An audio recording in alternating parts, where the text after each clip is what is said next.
يا صباح الخيرات على احلى اخوات. وصفتنا النهارده سمك. هنعرف ايه سر تتبيله السمك البلطي المقلي الجميل، وكمان هنعمل السلطه المخصصه للسمك والرز الصياديه واحلى صينيه سمك. يلا بينا ندخل في التفاصيل. الوصفه بتاعتنا النهارده التتبيله هكتبها لكم وهقولها لكم. طبعا معانا توم معلقه كبيره حلوه قوي كده من التوم، ما تعادل يعني راس توم، وكمان معانا فلفل رومي وفلفل حار لو انت عايزاه يبقى سبايسي، وبقى حطي كمون معلقه صغيره، حطي شطه شويه صغيرين، حطي ملح كده معلقه كبيره حلوه محترمه. وكمان اهم حاجه تظهر معاكي طعم السمك هي طبعا الكزبره. الكزبره من الحاجات المهمه قوي. وهقولك ايه هي تاني حاجه. هناخد الكلام ده كله وهنضربه ضربه كويسه لحد ما يبقى معانا بالشكل ده. هناخد معلقتين صغيرين، كل معلقة من دول هنستخدمهم في حاجة معينة، كله جاي معانا في الفيديو قدام. خلاص خدنا كده معلقتين. نحط بقى تاني اهم حاجة في السمك وهي المستردة. المستردة تشلك اي زفارة، بس طبعا انتي لازم تكوني غاسلة السمك بتاعك حلو جدا تمام، ومنضفة السلسلة، يعني السمك بتاعك يبقى مغسول 100 تمام. وكمان المستردة بتشلك فعلا اي زفارة، وكمان بتخليلك طعم حلو قوي قوي. هنمسك السمكة بقى من جوه ومن بره ونتبلها حلوة قوي كده. تحبي التوم كتير بتحبي التوم قليل زي برضو ايه رغبتك انتي. وتبدأي ان انتي تحشيها كلها. لو السمكة كبيرة هتشقيها كده ايه من النص وتحطي برضو فيها تتبيلة. لو السمكة صغيرة او وسط لا مش محتاجة ان انتي تعملي العملية دي. بعد ما تبلناه هنشيله بقى شوية علشان يشرب من التتبيلة. تعالوا بقى نشوف هنعمل ايه. اول حاجة هنعمل صينية السمك.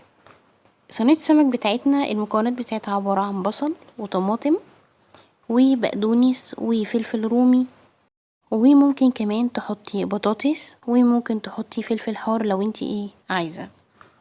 من الحاجات المهمة بقى اللي هي ايه، اللي هي تقطعي الشكل كله يكون واحد، يعني الطماطم شرايح، الفلفل شرايح، البصل شرايح، يعني يكون كله شكل واحد علشان يكون شكل الصينية كده ايه حلو ومرتب.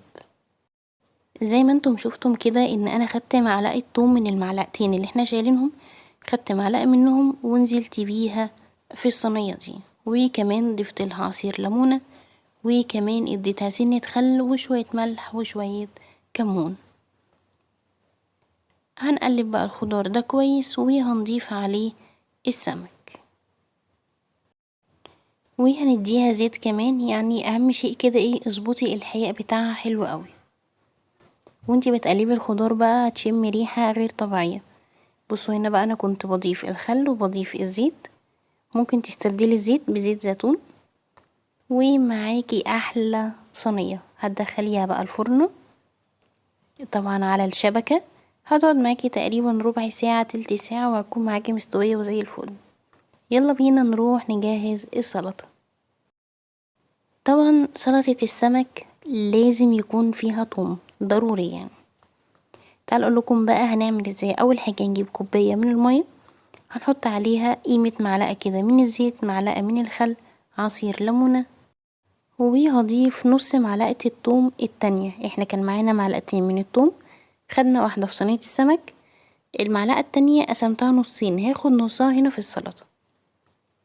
وخدت بقى الثوم زي ما انتوا شفتوا كده، وكمان هاخد التوابل اللي هي عبارة عن ايه، عن بابريكا وكزبرة، او كمان ممكن تحطي شوية شطة. وبعد كده بقى حطي الخضار اللي عايزة تحطيه كله.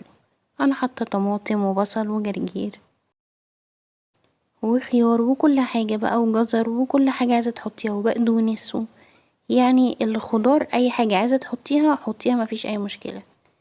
وبعد كده بقى سيبيها لحد ما تيجوا تاكلوا. بصي بجد هتاخدي احلى طعم سلطه، تقعد بقى تتعتق مع نفسيها كده مع طعم الثوم مع الكمون مع التوابل، دنيا تانية.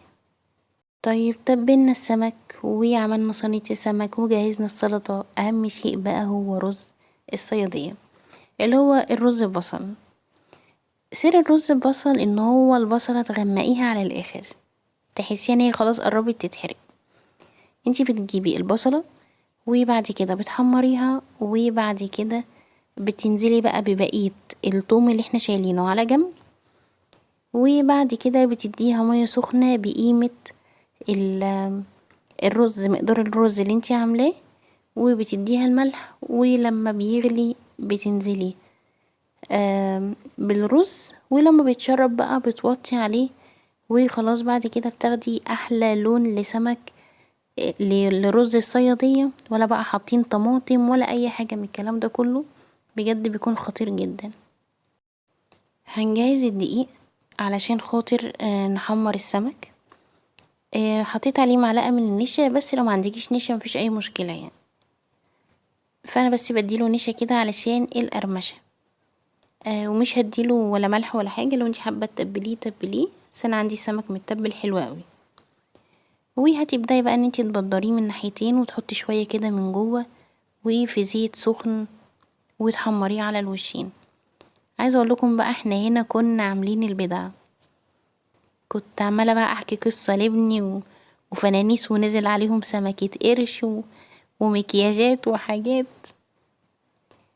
المهم زي ما قلت لكم كده هنحمره على الوشين، زيت سخن طبعا هينزل فيه، وبعد كده هنطلعه بالشكل ده.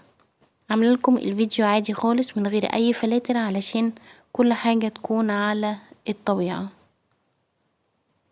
احنا يعني التصوير بيظلم الشكل شوية، واليوتيوب بيقلل الجودة كمان، بس ان شاء الله يكون الرؤية واصلة يعني.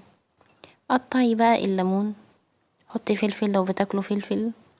هنغرف مع بعضينا دلوقتي. بصراحة كنت ناوية يعني اروح اطلع لكم اطباق بقى من النيش ومش عارفة ايه، بعدين احنا اسرة مع بعضينا، الموضوع مش مستاهل، فجبت بقى ايه من المطبقية الاطباق العادية. وهنغرف دلوقتي مع بعض الرز، شايفين بقى شكله عامل ازاي؟ ايه رأيكم بقى؟ ولا حطينا طماطم ولا اي حاجة من اللي الناس بتعملها دي. ده الرز الاسماعيلاوي الاصلي، طبعا اسماعيلية هي مشهورة بالرز الصيادية.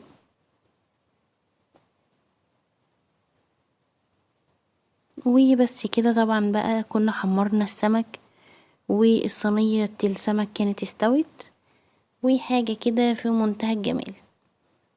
هنحط بقى نعمل منظر. طبعا انا علشان بحب كل واحد ياكل في طبق منفصل، فبعمل الرز كده، لكن لو انتوا مثلا بتاكلوا مع بعض تقدري بقى ايه ترصي، تعملي الرز بقى في السيرفيس، وسمكة يمين وسمكة شمال، والحركات بقى اللي انتوا عارفينها دي.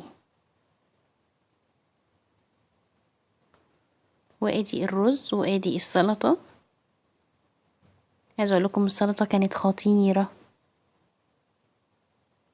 يعني سلطة السمك لازم تكون مميزة ان يكون فيها ثوم.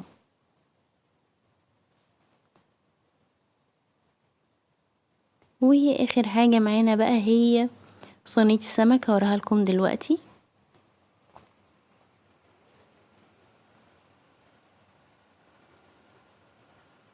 النور بقى كان قاطع ولسه جاي، فالموضوع صعب شوية.